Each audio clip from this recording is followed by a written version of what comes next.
আপোনালোকৰ কাৰণে আৰু এটা নতুন ভিডিঅ' লৈ আহিছোঁ। সেইটো ভিডিঅ' হ'ল, যদি আপোনালোকৰ বাইক আছে, কাৰ আছে, তেনেহ'লে আপোনালোকে ভিডিঅ'টো সম্পূৰ্ণকৈ চাই ল'ব। বৰ্তমান কিন্তু আৰু যিবিলাক ট্ৰেফিক আছে সেইবিলাক কিন্তু চালান অফলাইনত নাকাটে। এতিয়া কিন্তু আপোনাৰ ডাইৰেক্ট বাইকৰ ফটো মাৰি আপোনাৰ চালানটো আপোনাৰ মোবাইলত পঠাই দিয়ে। কিছুমানে কিন্তু মেছেজ পায়, কিছুমানে কিন্তু মেছেজ নাপায়।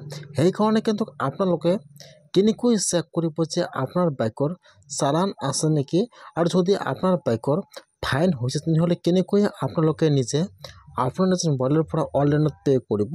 A to Z সম্পূৰ্ণ প্ৰচেছ জনাই দি আছোঁ। এতিয়া আপোনালোকে ফাৰ্ষ্ট এইটো অপশ্যনত আহি যাব। মই কিন্তু আপোনাৰ সুবিধাৰ কাৰণে অপশ্যনৰ লিংকটো মোৰ ডিছক্ৰিপশ্যনত দি দিছোঁ। আপোনালোকে ডাইৰেক্ট ক্লিক কৰি ফাৰ্ষ্ট এইটো অপশ্যনত আহি যাব। যদি আপোনালোকে মোবাইলত অন কৰিছে তেনেহ'লে আপোনালোকে ফাৰ্ষ্ট আপোনাৰ ব্ৰাউজাৰটো ডেস্কটপ ছাইড কৰি ল'ব। এইটো অপশ্যনত অহাৰ পিছত ইয়াত চাব দিয়া আছে পে' অনলাইন। এতিয়া আপোনালোকে পে' অনলাইনৰ ওপৰত ক্লিক কৰিব। এতিয়া আপোনাৰ ওচৰত আৰু এটা নিউ পেজ অপেন হৈ যাব এনেকুৱাকৈ।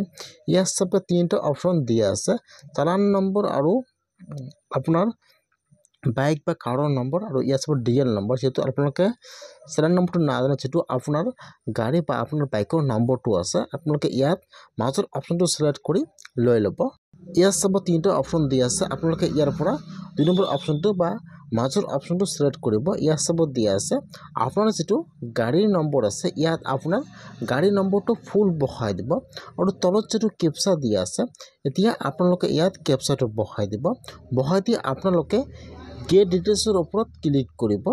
এতিয়া যিটো আপোনালোকে মোবাইল নম্বৰ দিছিল তাত কিন্তু এতিয়া OTP আহি যাব। এতিয়া আপোনালোকে ইয়াত OTPটো বহাই দিব। ইয়াত চাব, ইয়াত আহি যাব এণ্টাৰ OTP। এতিয়া আপোনালোকে ইয়াত OTPটো বহাই দিব। OTPটো বহাই দি আপোনালোকে এতিয়া চাবমিটৰ ওপৰত ক্লিক কৰিব। যেতিয়া আপোনালোকে চাবমিটৰ ওপৰত ক্লিক কৰিব, এতিয়া আপোনাৰ বাইকৰ কিমানটা চালান হৈ আছে ইয়াত সকলো শ্ব' কৰিব। ফাৰ্ষ্ট আপোনাৰ ফুল নেম আহি যাব, তাৰপিছত ইয়াত আপোনাৰ RC নম্বৰ বা আপোনাৰ গাড়ীৰ নম্বৰটো আহি যাব, আৰু ইয়াত আপোনাৰ চালান নম্বৰটো আহি যাব।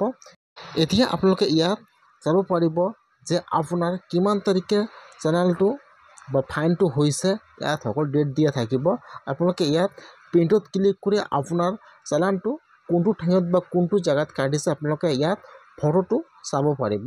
যদি আপোনাৰ চালানটো এনেকুৱাকৈ আহি গৈছে, আপোনালোকে এবাৰ চাই ল'ব যে আপোনাৰ চালানটো কোনটো ঠাইত বা আপোনাৰ বাইকৰ ফটোটো কোন ঠাইত তুলিছে, সকলো আপোনালোকে চাব পাৰিব।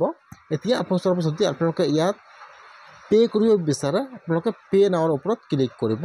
এতিয়া আপোনাৰ ওচৰত এইটো অপশ্যন আহি যাব, ট্ৰেডত ক্লিক কৰিব। ইয়াত সেইটো বস্তু টিপ মাৰ্ক দিব, কণ্টিনিউৰ ওপৰত ক্লিক কৰিব। যেতিয়া আপোনালোকে কণ্টিনিউত ক্লিক কৰিব, লগতে কিন্তু ইয়াত সকলো অপশ্যন আহি যাব, scanner, PhonePe', Google pay', ATM card, net banking সকলো অপশ্যন আহি যাব। এতিয়া আপোনালোকে যিকোনো পৰা পে'মেণ্টটো কৰি দিব। ইয়াত দেখুৱাই দিব পেণ্ডিং, কিন্তু আপোনাৰ পে'মেণ্টটো ছাকচেছফুল হৈ যাব। আপোনাৰ ফাইনটো অনলাইনত আপোনালোকে এনেকুৱাকৈ পে' কৰিব লাগিব। যদি আপোনালোকৰ বাইক অথবা আপোনালোকৰ কাৰ আছে তেনেহ'লে আপোনালোকে এনেকুৱাকৈ চেক কৰক যে আপোনাৰ ফাইন লাগি আছে নেকি। বহুতে কিন্তু মেছেজ নাপায়, সেইকাৰণে নাজানে। আপোনালোকে এনেকুৱাকৈ চেক কৰক আৰু এনেকুৱাকৈ আপোনালোকে ফাইনটো অনলাইনত পে' কৰক। এয়া চাব দেখুৱাই যে ছাকচেছফুল, 5 মিনিটৰ ভিতৰত কিন্তু আপোনাৰ পে'মেণ্টটো ছাকচেছফুল হৈ যায়। যদি আপোনালোকৰ বাইক অথবা আপোনালোকৰ কাৰ আছে তেনেহ'লে আপোনালোকে এনেকুৱাকৈ চেক কৰক। এইটো হৈছে কিন্তু আপোনাৰ ৰিচিপ্ট। বহুতৰে কিন্তু ফাইল লাগি আছে, বহুতে নাজানে যে মোৰ বাইকত ফাইল লাগি আছে নাই, বহুতে কিন্তু মেছেজ নাপায়। সেইকাৰণে আপোনালোকে এনেকুৱাকৈ অনলাইন পে'মেণ্টটো কৰক আৰু চেক কৰক যে আপোনাৰ বাইকৰ ফাইল লাগি আছেনে নাই। মই কিন্তু আপোনাৰ সুবিধাৰ কাৰণে অপশ্যনৰ লিংকটো মোৰ ডিছক্ৰিপশ্যনত দি দিছোঁ।